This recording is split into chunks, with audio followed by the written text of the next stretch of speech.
Okay, let's dive into this idea that's, well, everywhere lately, the idea that you can kind of think your desires into reality, manifestation. It really has exploded, hasn't it? Especially online. Hmm. People seem fascinated by the possibility of having more control over their lives. Totally. And one specific technique that keeps popping up is this 369 method. It uses those numbers 3, 6, and 9, supposedly harnessing their power. Hmm. So for someone listening who's maybe heard the term but is totally new to manifestation, what is the 369 method, basically? Well, at its core, the 369 method is a structured way to focus your intention. It involves writing down a very specific desire or goal multiple times a day. Okay, so not just wishful thinking. There's a system. Exactly. It follows a specific pattern using those numbers, 3, 6, and 9. And it's gotten huge traction, especially, on platforms like TikTok. Right, I've seen it there. But it's more than just writing, isn't it? Oh, definitely. Yeah. A big part of it is visualization, really picturing your goal as already achieved, and crucially, tapping into the emotions you'd feel. The joy, the gratitude. Ah, okay. So feeling it like it's real now. Precisely. It's about engaging both your mind and your feelings very deliberately. And these numbers, 3, 6, 9, where does that come from? Why those specific ones? Is it just random? It's rooted in numerology, which is the idea that numbers have sort of symbolic meanings and power. And within that belief system, 3, 6, and 9 are often seen as particularly significant, maybe even sacred. Interesting. And I keep hearing Nikola Tesla's name connected to this. What's his link? Yeah, Tesla, the inventor, he was apparently quite obsessed with the numbers 3, 6, and 9. There's that famous quote attributed to him. Something like, If you only knew the magnificence of the 3, 6, and 9, then you would hold a key to the universe. Something like that. that's the one. He believed they were fundamental, somehow woven into the fabric of the universe. A key to the universe. Wow. That's pretty profound. Did he explain why he thought that? Well, he explored some, let's say, less conventional mathematical concepts like vortex math. He seemed to see patterns with 3, 6, and 9 everywhere in circles, 360 degrees, the digits add up to 9, Ah. and in natural phenomena. Yeah. He felt they were key building blocks. Yeah. Whether that's objectively true or more about, our human tendency to find patterns, that's another question. Right. But within the 369 method itself, do the numbers have specific meanings assigned to them? Yes, they generally do in this context. 3 is often linked to connecting with the universe, creativity, self-expression, sort of like the spark. Okay. 6 is usually tied to inner strength, harmony, balance, overcoming obstacles, maybe even love and relationships. And 9? 9 is often seen as representing completion, letting go of negativity, making space for the new, kind of closing a cycle. It's fascinating how these interpretations get layered onto the numbers. Tesla also talked a lot about energy, frequency, and vibration, right? How Yeah. does that fit in? That's a really crucial piece of the puzzle for many people who practice manifestation. Tesla famously said something like, to understand the universe, think in terms of energy, frequency, and vibration. The underlying idea in manifestation is that our thoughts, and importantly our emotions, carry their own vibrational frequency. So by focusing on positive thoughts and feeling those positive emotions associated with your desire. You're trying to tune your frequency, like a radio station. Exactly. You're trying to create a vibrational match between yourself and what you want to attract into your life. That's the core concept of the law of attraction that often underpins these methods. Okay, I get the concept. Now, who actually put the specific 369 writing method together? Was it Tesla? Not directly, no. The method, as it's widely practiced today, is often credited to someone named Corinne Yee. She reportedly combined Tesla's fascination with those numbers with the teachings of Abraham Hicks. Abraham Hicks. They focus a lot on the law of attraction, right? They do. Their work is all about intentionally shaping your reality through focused thought and managing your emotional state. So you kind of synthesize these ideas into this specific 369 writing routine. Okay, makes sense. So we've got the background, the why behind the numbers, conceptually at least. Let's get practical. Yeah. If someone wants to try this, what are the actual steps? Right. There are basically 4 main steps people follow. Step 1 is absolutely critical. Define your desire and be specific. Not just, I want more money or I want to be happy. Exactly. Too vague. You need clarity.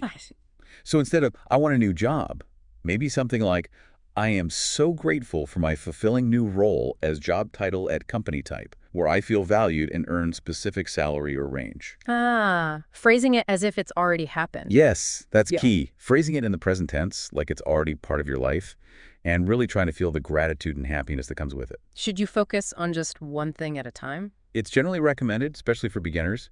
It helps keep your focus sharp and your energy concentrated. Really think about why you want this specific thing too. That why fuels the emotion. Okay, clarity and present tense. Got it. What's step 2? Step 2 is the writing itself, the 369 pattern. You take that affirmation, that clear statement of your desire, The one you just crafted. right, and you write it down 3 times first thing in the morning. The idea is that 3 connects to creativity, starting the day with focused intention. Okay. Then 6 times in the afternoon. 6 is associated with that harmony and balance, so it's about reinforcing the intention midday. Keeping it top of mind. Exactly. And finally, 9 times in the evening, ideally just before bed. 9, remember, is about completion, fulfillment. So you're embedding it in your mind before sleep. The exact same sentence. Yep. 3 times, then 6, then 9. The very same sentence. Keep it consistent. And again, present tense I am statements. Make it concise, clear, something that really resonates with you. And does it matter how you write it? Pen and paper versus typing? Most proponents strongly recommend writing by hand. There's a belief that the physical act of writing connects more deeply with the subconscious than typing. Interesting. Okay, so define it. Write it 3, 6, 9 times daily. What's step 3? Step 3 is consciously engaging with visualization and emotion. This often happens while you're writing, or you can set aside separate time. So picture it happening. Vividly. Imagine your desire fully realized. Engage all your senses if you can. What does it look like? Sound like?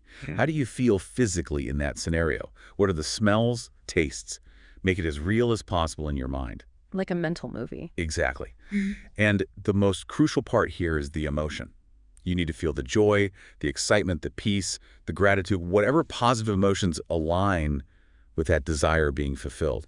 That feeling is thought to be the amplifier. So it's not just seeing it, it's feeling it. That's the core idea. Some people use vision boards too, physical collages of images representing their goals to help with this visualization process. Okay, that makes sense. Define, write, visualize with feeling. What's the final step? Step 4. Step 4 is perhaps the hardest for some people. Patience and consistency. You have to practice this daily. Every day. Yeah. And you need to trust the process, even if you don't see results immediately. Manifestation in this view isn't usually instantaneous. Consistency is absolutely key. Keep writing, keep visualizing, keep feeling those emotions. Right. It's a practice, not a magic wand. Precisely. Now, okay, let's step back a bit. For someone listening who might be thinking, this sounds a bit out there, are there any, grounded psychological reasons why a practice like this might actually have a positive effect, even if you don't fully buy into the universal energy aspect? That's a great question. And yes, absolutely. Even without invoking metaphysical laws, there are several established psychological principles that could explain why the 369 method or similar practices might yield benefits. By chess. Well, first, positive affirmations. Writing down "I'm grateful for my new job" repeatedly is essentially a structured form of positive self-talk. This can genuinely help challenge negative or limiting beliefs we hold about ourselves, boosting confidence and optimism. There's research showing self-affirmation activates brain regions linked to reward and can nudge us towards positive behavior change. So you're kind of rewiring your internal monologue. In a sense, yes. Then there's the visualization aspect. We know from sports psychology and neuroscience that vividly imagining performing an action activates similar neural pathways as actually doing it. Really? Yes. So visualizing success can strengthen focus, commitment, motivation, and even prime you to perform better when you do take action. It makes the goal feel more attainable. I can see that. Mentally rehearsing success. What else? There's the concept of the self-fulfilling prophecy. If you truly believe something positive will happen and you consistently focus on it, you're often more likely to notice opportunities and take actions, sometimes unconsciously, that align with that belief. So your belief shapes your behavior, which influences the outcome. Exactly. And related to that is neuroplasticity, the brain's ability to change. The repetition in the 369 method could potentially strengthen neural pathways associated with your goal. Your brain literally becomes better wired to focus on things related to that desire. It enhances something called selective attention. So you start noticing things you wouldn't have before. Opportunities, maybe. Precisely. Things that were always there but weren't on your radar because your focus was elsewhere. You also see hints of principles from cognitive behavioral therapy, or CBT. How so? Well, CDT often involves identifying and challenging unhelpful thought patterns. Focusing on positive affirmations and deliberately shifting your attention is a form of cognitive reframing, similar to techniques used in therapy. Okay. And of course, you can't ignore the placebo effect. If you strongly believe a practice will help you, that belief itself can trigger real physiological and psychological changes. Expectation is powerful. Right, the power of belief. And finally, just the act of performing a daily ritual can be psychologically beneficial. It provides structure, a sense of control, and reinforces the feeling that you have agency in your life, what psychologists call an internal locus of control. Wow, okay. So there are actually quite a few potential psychological angles here, even separate from the numerology or energy ideas. Definitely. It taps into focus, belief, emotional regulation, and behavioral reinforcement. But it's crucial to manage expectations, right? What are the important things to keep in mind if you decide to try this? Absolutely critical. First, understand there's no rigorous scientific evidence proving the 369 method itself directly causes external events to manifest in a magical way. The evidence is anecdotal. Okay. Second, and this is huge, this method should complement real-world action, not replace it. Writing, I'm a successful author, won't get a book published if you don't actually, write the book and try to get it published. Right, it's not a substitute for effort. Not at all. It could be a great tool for mindset, focus, and motivation while you're taking those practical steps. Relying solely on the writing without action is likely to lead to frustration. That makes sense. Any other potential pitfalls? Patience is key. Results, if any, might take time, and the timeline varies wildly. Don't get discouraged easily. Also, be mindful of toxic positivity. The idea that you always have to be positive. Yes. It's important to feel hopeful, but don't suppress genuine negative emotions. Acknowledge them, process them. This isn't about pretending problems don't exist. It's about focusing your proactive energy. Good point. And you mentioned focusing on one desire. Generally recommended, yes, for clarity and energy conservation.